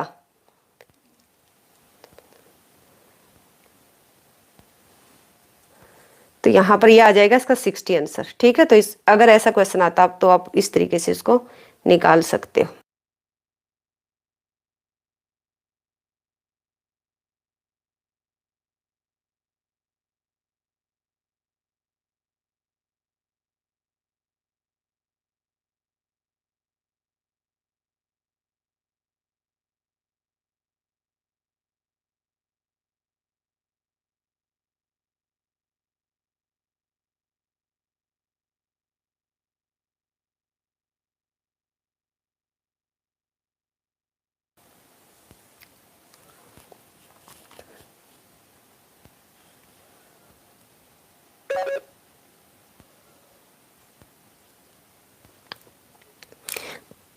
अब इसको देखिए क्वेश्चन को। हाँ हाँ, इतना इजी तो नहीं आता बेटा, लेकिन आपको आइडिया जरूर हो जाता है, ठीक है ना। ऐसा कुछ नहीं होता कि इजी इजी इजी का ये नहीं होता कि कभी ना कभी तो आया है ना। तो पास्ट ईयर पेपर करने का मतलब यही होता है कि आपको जो सिलेबस किया है आपको ये लगना चाहिए कि हाँ मैंने किया हुआ और मेरा किया हुआ आया हुआ है। अब देखिए हमने बात की थी लिक्विडिटी ट्रैप की। तो लिक्विडिटी ट्रैप किसने दिया था, इसकी डेफिनेशन किसने बताया था लिक्विडिटी ट्रैप के बारे में, केंज ने। और इसका मतलब क्या होता है, इसका एक बार डायग्राम देखो। पहले डायग्राम, ये लिक्विडिटी ट्रैप होता है, ठीक है ना। ये लिक्विडिटी ट्रैप होता है जहां पर आप ओ एक्सिस पर क्या लेते हो, डिमांड फॉर मनी लेते हो, और ओ वाई एक्सिस पर आप रेट ऑफ इंटरेस्ट को लेते हो। ये जब रेट ऑफ इंटरेस्ट गिरकर इतना नीचे आ जाता है तो इसका मतलब होता है कि लोग पैसे को अपनी पॉकेट में रखना पसंद करते हैं, किसी को यानी कि कहीं पर भी उसका इन्वेस्टमेंट करना पसंद नहीं करते। इनको भी छोड़ दोगे ना, सिंपल ये देखो, ये लिक्विडिटी ट्रैप को दिखा रहा है, ठीक है। और ये जो मार्केट रेट ऑफ इंटरेस्ट जो होता है, एक होता है rate of interest, bonds price होते, बॉन्ड्स प्राइस और रेट ऑफ इंटरेस्ट में नेगेटिव संबंध होता है। अब ये कौन सा रेट ऑफ इंटरेस्ट की बात करें, मार्केट रेट ऑफ इंटरेस्ट की, ठीक है ना। मार्केट रेट ऑफ इंटरेस्ट में दोनों में कैसा होता है, इनवर्स रिलेशन होता है। क्यों, जब एक मार्केट के अंदर यानी कि बैंक के अंदर बात करते हैं और इधर हम बात करते हैं बॉन्ड की, एक यहाँ पर बैंक में हम देखते हैं कि 12% के हिसाब से आपको मिलता है और बॉन्ड पर आपको मिलता, मान लेते हैं कि 10% के हिसाब से। तो आप एक बात देखिए, आप कहाँ पर पैसा लगाना पसंद करोगे, बैंक में पैसा रखना पसंद करोगे। इसलिए जब बैंक में आप रखना पसंद करोगे तो बॉन्ड की जो डिमांड है ना वो घट जाएगी। जब बॉन्ड की डिमांड घट जाएगी तो बॉन्ड सस्ता भी हो जाएगी, उसकी कीमत भी घट जाएगी। तो यही है कि जब बॉन्ड बैंक रेट जो वहां पर बैंक रेट नहीं लिखा हुआ तो सीधा के रेट ऑफ इंटरेस्ट में और बॉन्ड प्राइस में इनवर्स रिलेशन है। तो देखिए रेट ऑफ इंटरेस्ट जब ज्यादा है तो यहाँ पर बॉन्ड्स के प्राइस क्या है, कम है। इसका उल्टा भी कर सकते हो आप। तो ये इतने गिर जाते हैं रेट ऑफ इंटरेस्ट कि लोग इसको क्या करते हैं, इन्वेस्टमेंट करना ही पसंद नहीं करते। अब इसकी डेफिनेशन देखिए क्या क्या होता है इसमें, कि लो, वेरी लो इंटरेस्ट रेट होता है, इन्फ्लेशन भी कम होता है, नेगेटिव यानी कि स्लो या नेगेटिव इकोनॉमिक ग्रोथ होती है, preference for saving rather than spending and investment. लोग क्या करते हैं, अपने पास रखना पसंद करते, खर्च करना या इन्वेस्टमेंट करना पसंद नहीं करते। Monetary policy become ineffective. देखिए यहाँ पर मॉनेटरी पॉलिसी, यदि आप मनी की सप्लाई बढ़ाओगे ना तो कोई प्रभाव नहीं पड़ेगा, लेकिन फिस्कल पॉलिसी यहाँ पर फुली इफेक्टिव होती है। अब ये सॉल्यूशन आप एक बार देख लेना कि इसके क्या क्या सॉल्यूशन है, अगर यहाँ से आप निकलना चाहते हो तो। ये हिंदी में दिया हुआ है, ठीक है ना, ये हिंदी में मैंने दिया हुआ है, तो इसको एक बार देख लेना, पढ़ लेना। और लिक्विडिटी ट्रैप में कब कब फंसे, ग्रेट डिप्रेशन आया 1929-30 में, जब जापान 1992 में, ठीक है ना, और अर्ली 2000 में भी ऐसी सिचुएशन बनी। यूके, यूरोपियन यूनियन, यूएस 2009 से 15 में ऐसी सिचुएशन बनी। तो ये कुछ एग्जाम्पल हैं इसके। उसके बाद एक वही क्वेश्चन था जो आया हुआ था, ये फॉर्मूले सारे बच्चे कर जाएंगे कि मीन, अगर जैसे वहां पर लिखा हुआ था ना कि जेड इक्वल टू यानी कि mode 3 mean minus 2 3 median, M median है मीन। इसका दूसरा फॉर्मूला क्या है कि यदि हम मीन में से मोड को घटा दें तो ये आ जाएगा इसकी 3 मीन माइनस मीडियन, ठीक है। या तो आप ऐसे भी कर सकते हो, ये क्या है आपका, अगर ऐसे लिखो तो आप इसको ऐसे भी लिख सकते हो, दूसरा आप इस फॉर्मूले को ऐसे भी लिख सकते हो, तीसरा आप ये वही है, नीचे भी वही रिपीटेशन में कि मीन या तो ऐसे लिखो या फिर ऐसे लिखो या फिर आप ऐसे लिख सकते हो, ठीक है, और या फिर ऐसे लिख सकते हो, आपकी मर्जी है। तो सिंपल एक तो फॉर्मूला आप याद ही कर लेना कि मोड वाला ये वाला, ठीक है ना, सबसे ईजी है। अब मनी की सप्लाई आपने देखी थी कि मनी की सप्लाई के अंदर क्या होता है, क्वाइंस, कैश होता है, क्वाइंस होते हैं, बैलेंस इन ए बैंक, ठीक है ना, बैंक अकाउंट इन सर्कुलेशन, तो ये सारी चीजें होती हैं। मनी जो टाइप्स ऑफ मनी कितनी होती है, फुल बॉडीड मनी होती है, टोकन मनी या क्रेडिट मनी या पेपर मनी होती है, रिप्रेजेंटेटिव फुल बॉडी मनी होती है। इनको एक बार देख लेना, थोड़ा थोड़ा पढ़ लेना। उसके बाद है कि मॉनेटरी एग्रीगेट कंसेप्ट, ये थोड़ा सा एक बार जरूर करके जाओगे मनी की सप्लाई में। इसके अंदर क्या होता है, M1 में क्या होता है, currency plus demand deposit plus other deposit. M1 को क्या बोलते हैं, नैरो मनी बोलते हैं, ठीक है ना। उसके बाद आता है आपका M1 M2। M2 में क्या होता है, M2 में के अंदर M1, ठीक है ना, M1 प्लस होती है और इसके अंदर क्या होता है, only saving account deposit with post office, ठीक है ना। जो saving account with post office होता है ना वो M2 में इंक्लूड होता है। तो M2 हो जाएगी ये कि M1 plus saving account deposit with post office. M2 की ये डेफिनेशन याद करनी है। M3 में आपका M1 इंक्लूड हो जाएगा और टाइम डिपॉजिट। सबसे जो ब्रॉड मनी होती है वो कौन सी होती है, सबसे पहले वाली क्या होती है आपकी, नैरो मनी होती है, थर्ड वाली क्या होती है, ब्रॉड मनी होती है। अब उसके बाद जब M4 की बात करते हो तो इसमें M3 और total deposit with post office. अगर लिक्विडिटी की बात करें ना तो M1 सबसे ज्यादा लिक्विड होता है, दूसरे नंबर पर M2, तीसरे नंबर पर M3 और चौथे नंबर पर M4। यानी कि लिक्विडिटी जितना 4 की तरफ जाओगे उतना घटती जाएगी, जितना इस साइड आओगे बढ़ती जाएगी। अब क्वेश्चन आया था कि हाई पावर्ड मनी जो है हाई पावर्ड मनी क्या होती है कि money is the liability the monetary authority of the country, it is also called the monetary base. ठीक है ना, हाई पावर्ड मनी का दूसरा नाम क्या है कि इसको हम मॉनेटरी बेस के नाम से भी जानते हैं। इज क्रिएटेड बाय, इसको created by RBI. High powered money includes currency यानी कि नोट्स और coins, deposit with the government and reserve commercial bank with RBI. So to sum up high powered money, देखिए ये है कि currency plus R plus ODB था ना, other deposit पीछे लिखा था आपने, तो एच सी और R high powered money. H high powered money होगी, सी करेंसी हो गई, ये cash reserve ratio, cash reserve of commercial banks. अब यहां पर आप देखिए ये कुछ पॉइंट्स आपको करने हैं। एक तो ये याद रखना है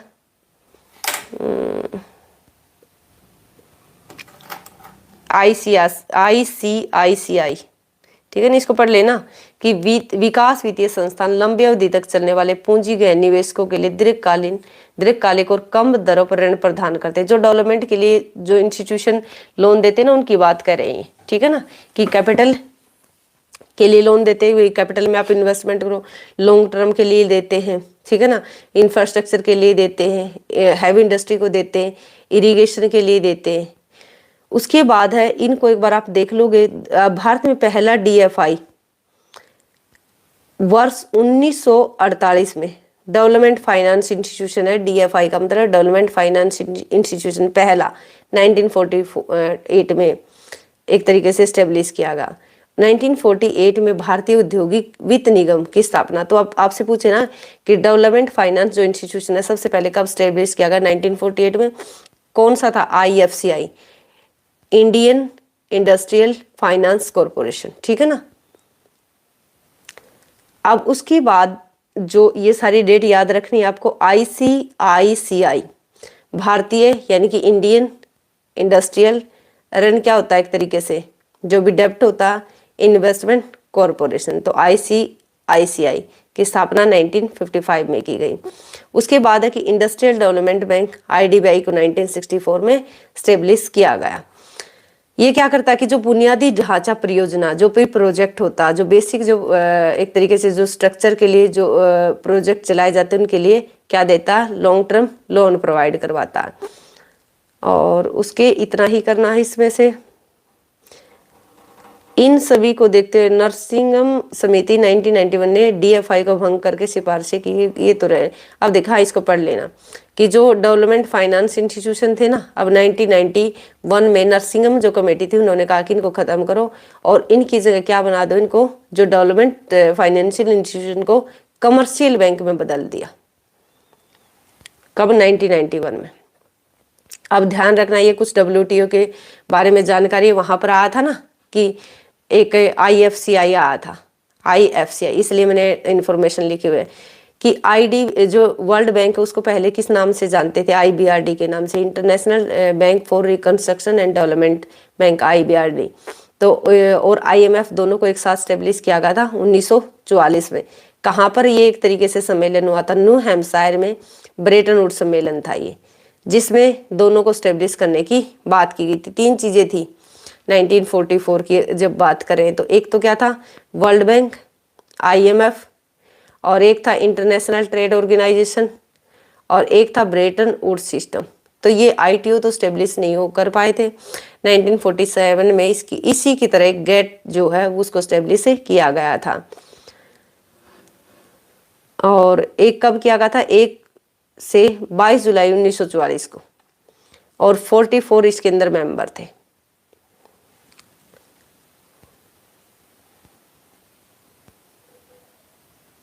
अगर पूछे WTO का जो है हेडक्वार्टर कहाँ पर है? वाशिंगटन DC में। इसके अंदर इसका एक ग्रुप है। अब ये 200 मेंबर है, सॉरी 190 मेंबर, 200 नहीं 190 मेंबर। और इससे पहले वाला, और मैं करेक्ट करवाना चाहूंगी, उसमें एक गलती हो गई थी मनरेगा से रिलेटेड। मनरेगा में 100 दिन के लिए काम दिया जाता है, और जो आदिवासी और इस तरीके के होते हैं ना उनको 150 के लिए। तो 150 पर मैंने टिक कर दिया था। वो आदिवासी दूसरे तरीके के जो मतलब जगह होती है उनके लिए दिया जाता 150 के लिए। सिंपल में 100 ही है। उसके बाद जो IBRD है इसको स्टेब्लिश किया गया 1945 में। इसके 188 मेंबर हैं, ठीक है। इसका मेन ऑब्जेक्टिव क्या है कि इसका मेन ऑब्जेक्टिव है कि मध्यम विकास वाले देशों, यानी कि जो मीडियम डेवलपमेंट जो कंट्रीज हैं, उन जो ऋणग्रस्त हैं गरीब देशों में, यानी कि जो भी गरीब देश हैं उनमें ऋण, यानी कि इनको लोन प्रोवाइड करवाना, गारंटी प्रोवाइड करवाना कि भाई किसी को भी गारंटी देना कि ये इनको आप क्या कर दीजिए, लोन प्रोवाइड कर दीजिए, हम इसकी गारंटी लेते हैं। तो ये इस तरीके की भी काम करता है। तो सिर्फ ये याद रखना कि इसमें कितने मेंबर है, कब इसको स्टेब्लिश किया गया। उसके बाद है IFC, यानी कि इंटरनेशनल फाइनेंस कॉरपोरेशन। इसको 1956 में स्टेब्लिश किया गया था, ठीक है। 1956 में 184 इसमें मेंबर हैं। और इसका एक इम्पोर्टेंट पॉइंट है,